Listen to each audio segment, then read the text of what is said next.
Hi, Katie here from the COPS team. Have you ever felt God led you to do something that made no sense at all?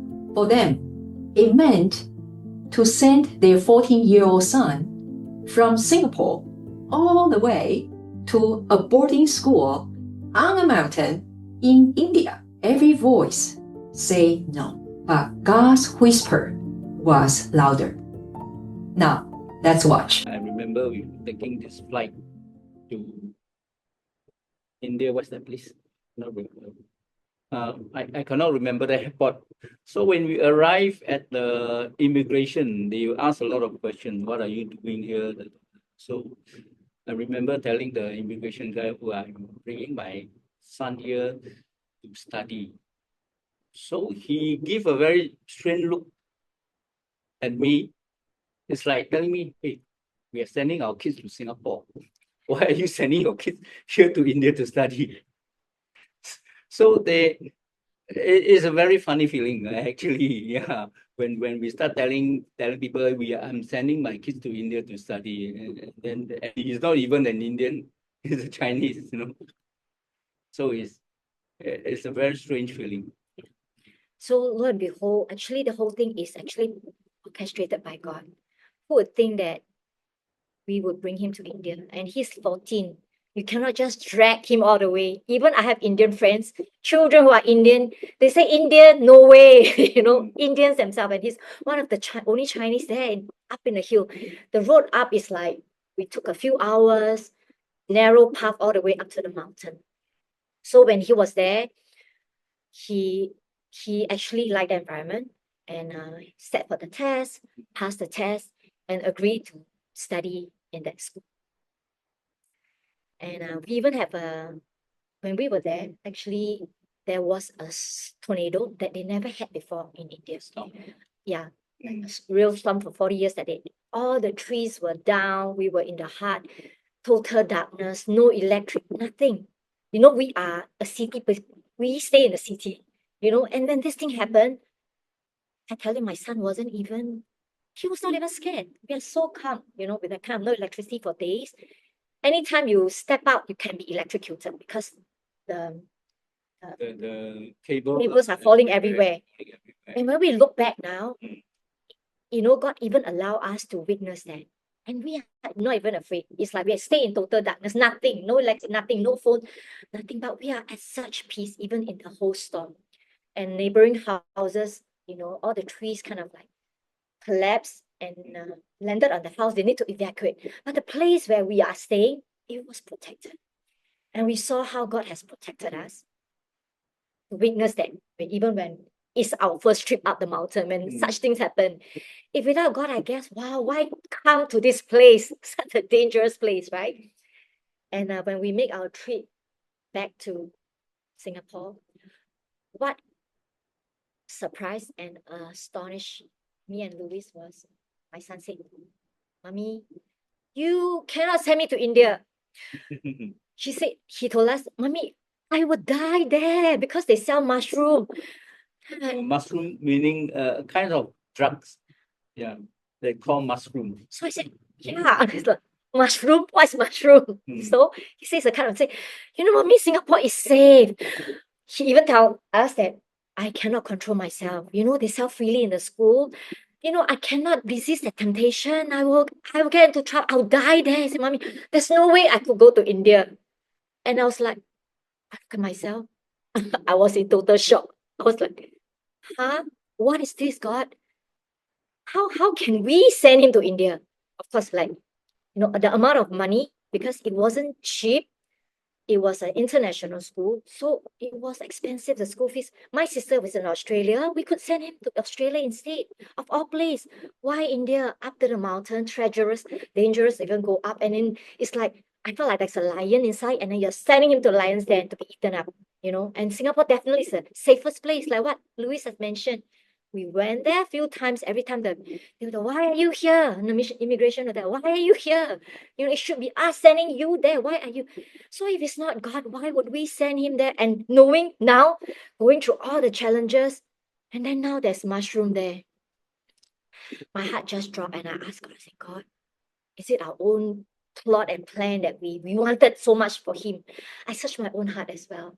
I was down and I said, God, how could we send him there? So it was so dangerous. Any parents wouldn't, right? Even many friends, family think that we are crazy.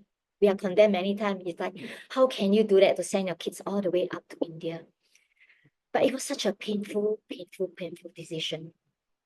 And I was praying and asking God, so God, what's next? And how? Where should we go from here?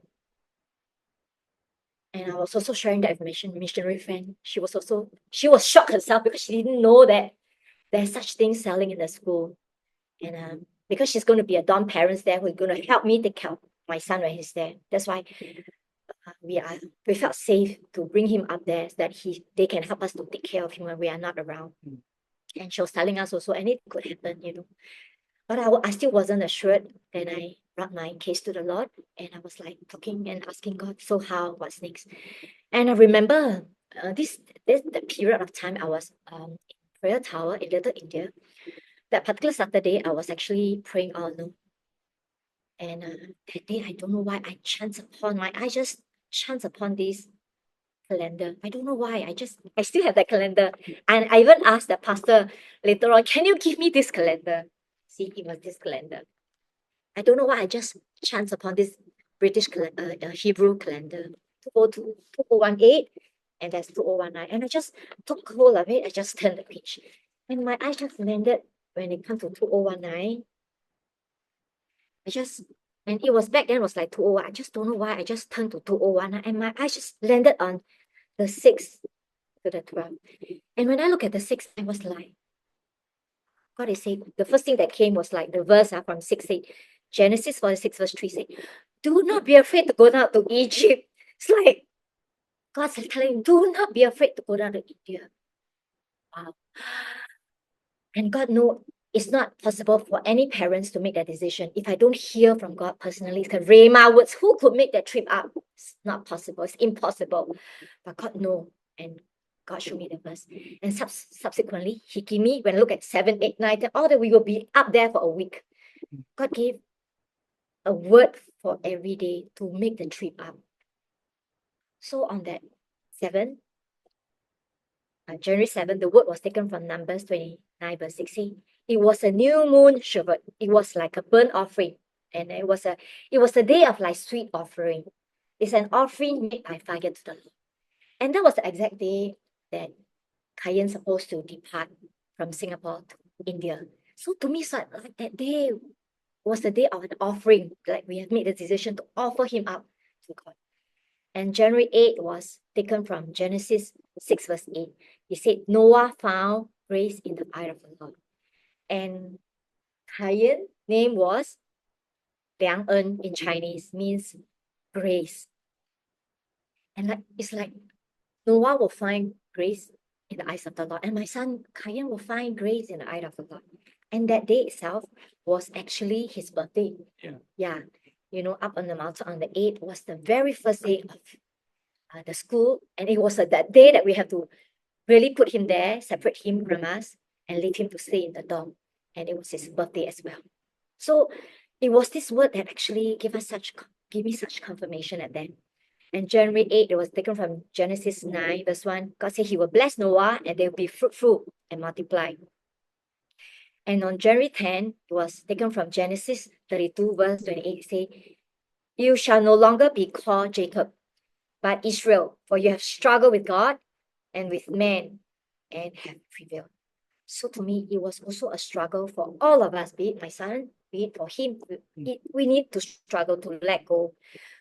Like for me, as I shared with Louis, when I surrender and really take that decision and trip to go up to the mountain to leave him there, I really struggled with God. He struggled and I struggled. And a part of me was like Jacob, it was broken. A part of me that I was holding on to was broken. Even for my son and Louis as well, I guess. And from Genesis 22 verse 14 was January 11. Abraham called the name of the place, the Lord will provide. It was like God will provide. Every time you look up in the mountain, God said he will provide. And we are actually bringing him up to a place up in a high mountain. How high was the school? 7,000 feet above sea level. Yes. So it was high. So it's like the mountain, we will have to look up anything because God said He will provide. And on the last day, on January 12th, it was taken from Genesis 2, verse 3. And that was the day that we're supposed to depart and leave him in the school. It said that God said, God bless the 7th day that He has created, right? He created everything and God rested. So it's like for me and Louis, we just have to rest. Put our rest and trust God. Trust God, trust Kayan in God's hand. We just have to rest. Even whatever comes, we got to look up to the mountain. He will provide and rest. Yeah, so that was the entire journey that God has led me and Louis to go up to this journey. So with this word, it kind of like confirmed. And somehow, even my Kayan was like, no, I cannot make it. But somehow when we decide, actually, it's not even possible if you look at it, because we went in November. The school is closed in December, and January, we have to send him. December, the school is closed, but we have to get the approval, student class approval. And we don't know how God make it possible. It's impossible. The school is closed, but God make it. When we look back and trace back, God has opened up every door to make us go up to this trip. So, and He knew there was mushroom.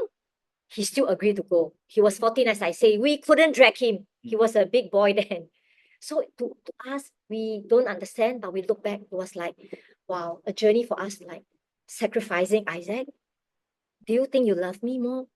You love your son more? Definitely we love our son, but it's a part that God need to break us to let go and give it back to God, and to trust God. And it was a journey like Abraham, 3 days, but we go there for like barely 3 months. So in the midst of the journey, Louis is the one that need to pack his bag. He was like, okay. Yeah. So we were, before the trip, I start packing the luggages. So I have to pack some warm clothing for him because high up in the mountain, it's quite cold. So while packing for him, I start to cry. I don't know why, but I start to cry. Then I start to think back. When I was young, my parents sent me from Indonesia to Singapore. Then I can feel, okay, yeah, even though they sent me away, but how painful it was for them to send me away. I can really feel it. So every time, every piece of clothing I pack for him, I cry. I don't know how many of the clothing have my tears on it. So after packing, I think Florence saw me crying, so she consoled me, and then we make the trip up there. Florence and Louis thought sending Kayan to India might finally turn things around. They had no idea that real test still ahead. Just a few months later, in February, a surprise visit would lead to discoveries and eventually one of the most painful phone calls they would ever receive. See you in the next episode.